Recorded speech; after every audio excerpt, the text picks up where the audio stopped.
পারস্য উপসাগরমুখী মার্কিন নৌ ও বিমান বাহিনীর বড় ধরনের সামরিক উপস্থিতি ইরান ইসরায়েল উত্তেজনাকে নতুন করে স্পর্শকাতর করে তুলছে।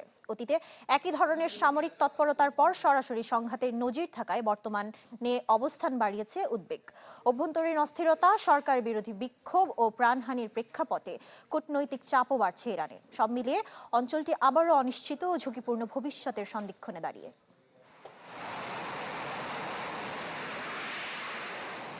মধ্যপ্রাচ্যে নতুন করে উত্তেজনা বাড়ছে যুক্তরাষ্ট্র ও ইরানের মাঝে। সর্বশেষ যুক্তরাষ্ট্রের নৌ ও বিমান বাহিনীর বড় ধরনের সামরিক সমাবেশ পরিস্থিতিকে আরও স্পর্শকাতর করে তুলেছে।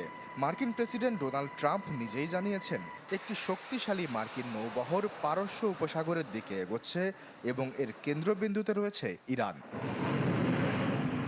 মার্কিন প্রতিরক্ষা কর্মকর্তারা নিশ্চিত করেছেন, একটি পূর্ণাঙ্গ এয়ারক্রাফট ক্যারিয়ার স্ট্রাইক গ্রুপ সহ একাধিক সামরিক সম্পদ আগামী কয়েকদিনের মধ্যে মধ্যপ্রাচ্যে পৌঁছাবে। দক্ষিণ চীন সাগর থেকে গতিপথ পরিবর্তন করে মধ্যপ্রাচ্যের দিকে যাত্রা শুরু করেছে এয়ারক্রাফট ক্যারিয়ার আব্রাহাম লিঙ্কন।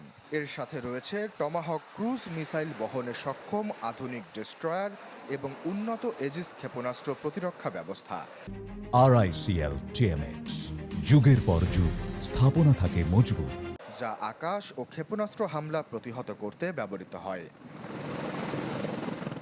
এর আগে গেল জুন মাসে মধ্যপ্রাচ্যে একই ধরনের সামরিক সমাবেশ হওয়ার কয়েকদিনের মধ্যেই ইরানের 3টি পারমাণবিক স্থাপনায় হামলা চালায় যুক্তরাষ্ট্র। ওই সময় ইসরায়েলের সাথে ইরানের 12 দিনের যুদ্ধ চলেছিল। সাম্প্রতিক এই সামরিক তৎপরতা তাই নতুন করে সামরিক সংঘাতের আশঙ্কা বাড়িয়েছে। এই মাসের শুরুতে ইরানের সরকার বিরোধী বিক্ষোভে প্রকাশ্য সমর্থন দিয়েছিলেন ডোনাল্ড ট্রাম্প। পরে সামরিক ভাষা কিছুটা নরম করলেও ততক্ষণে বিক্ষোভ দমন করা হয়। এই উত্তেজনার মধ্যেই যুক্তরাষ্ট্র মধ্যপ্রাচ্যে থাকা নিজেদের ঘাঁটিগুলোকে সুরক্ষিত রাখতে অতিরিক্ত আকাশ প্রতিরক্ষা ব্যবস্থা মোতায়েনের বিষয়টি বিবেচনা করছে। বর্তমানে মধ্যপ্রাচ্যের অন্তত 19টি স্থানে যুক্তরাষ্ট্রের সামরিক উপস্থিতি রয়েছে, যার মধ্যে 8টি স্থায়ী ঘাঁটি। পুরো অঞ্চলে মোতায়েন আছে আধুনিক 40 থেকে 50 হাজার মার্কিন সেনা।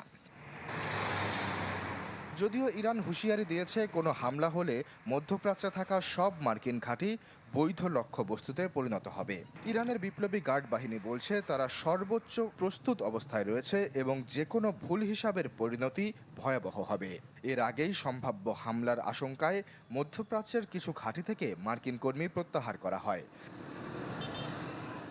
সব মিলিয়ে সামরিক প্রস্তুতি, কূটনৈতিক চাপ, নিষেধাজ্ঞা এবং পাল্টা হুঁশিয়ারির এই ধারাবাহিকতায় মধ্যপ্রাচ্য আবারও এক অনিশ্চিত ও বিপজ্জনক মোড়ের দিকে এগোচ্ছে।